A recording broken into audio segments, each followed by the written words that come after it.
विपक्ष ने यह साबित कर दिया है कि उसकी लड़ाई असल में प्रधानमंत्री मोदी और बीजेपी के खिलाफ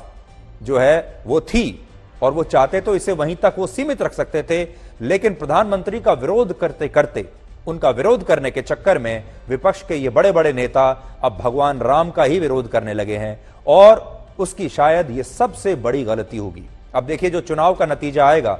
ये गलती है या एक बहुत बड़ी रणनीति है, ये तो चुनाव का जब नतीजा आएगा, लोकसभा चुनाव का, तो पता चलेगा। लेकिन आज ऐसा लगता है कि कुछ चीजें ऐसी होती हैं जो चुनावी नुकसान और चुनावी फायदे से दूर होनी चाहिए, और भगवान श्री राम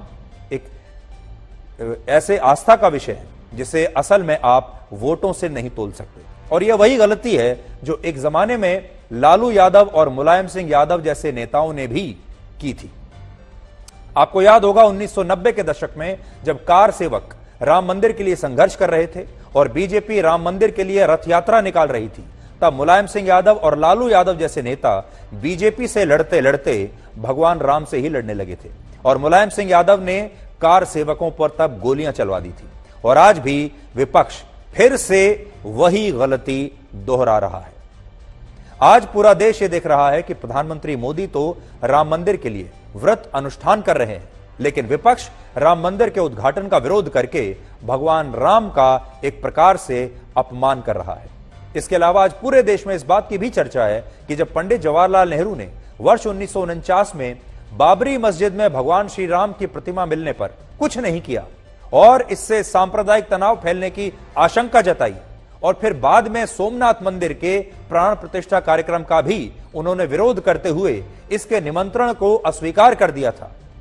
और तब के राष्ट्रपति को भी यह सलाह दी थी कि वो भी इसमें शामिल ना हो। और फिर आगे चलकर उनकी सुपुत्री इंदिरा गांधी लगभग 17 वर्षों तक देश की प्रधानमंत्री रहते हुए भी कभी अयोध्या में राम जन्मभूमि के दर्शन करने के लिए नहीं गई, और इसके बाद उनके पुत्र राजीव गांधी भी कभी राम जन्मभूमि के दर्शन करने नहीं गए। और फिर यूपीए की सरकार में वर्ष 2007 में भगवान श्री राम को काल्पनिक बताया गया। अगर उस नेहरू गांधी परिवार से सोनिया गांधी राम मंदिर के उद्घाटन में अगर नहीं जा रही हैं, तो इससे असल में किसी को कोई हैरानी नहीं होनी चाहिए। आप देखेंगे शुरुआत से उन्होंने इसी परंपरा का निर्वहन किया है। लेकिन क्या इस बार लोकसभा के चुनाव में कांग्रेस को इसका भारी नुकसान उठाना पड़ेगा? यह देखने वाली बात होगी। और आज कांग्रेस के अध्यक्ष मल्लिकार्जुन